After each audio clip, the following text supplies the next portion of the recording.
We're going to be talking today about for sale by owner homes, sellers who sell their own homes or want to sell their own homes without an agent. And I've got 17 reasons why you should not try to sell your home without a realtor.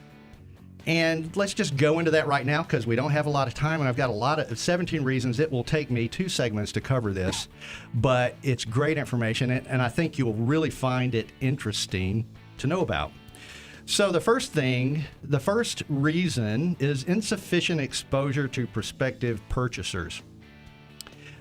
Look, you don't have the machine that an experienced agent is going to have. Recent studies show 92% of buyers search online, which is where most FSBOs are, for sale by owners, if you will, are deficient in their marketing. And only 28% of the people out there are looking at print newspaper ads, which is what many for sale by owners rely on to market their property. So where do buyers find the home that they actually purchased?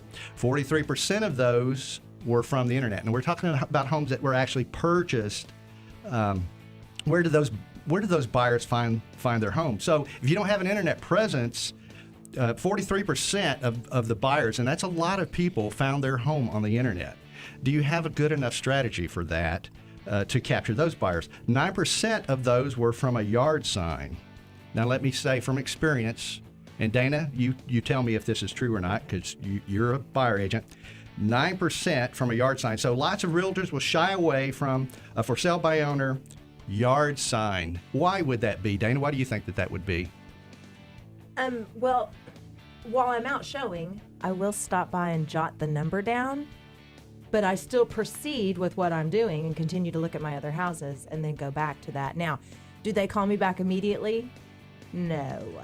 Number 4, the sales process has become more and more difficult and sophisticated. The paperwork involved in selling and buying a home has increased dramatically. Industry disclosures and regulations have become mandatory. You don't want to find yourself in a situation where you haven't made certain disclosures because it makes you susceptible to liability. And if you don't know about those things, if you're not well versed and practiced, you're setting yourself up for potential harm.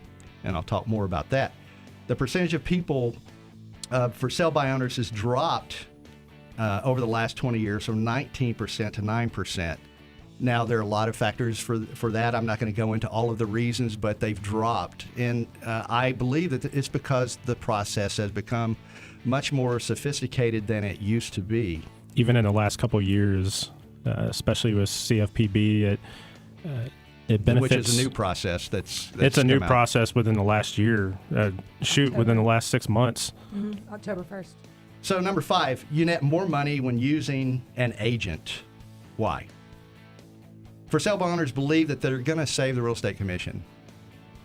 And I was a for sale by owner when I sold my home before I ever became a real estate agent. When I lived in Houston, I sold my own home. So I know what the motivation is. And the motivation is you want to save the realtor's commission. But guess what? The downside to that is so does the buyer. That's the reason that the buyer would even look at her for sale by owner. They want to save that commission as well. So who's going to split that baby down the middle? And if you're going to do that and you're really not going to capitalize off of it, doesn't it make sense to hire an agent in the first place, price the property right, and then help get that realtor to help you stay out of trouble with all the disclosures and the things that you have to know?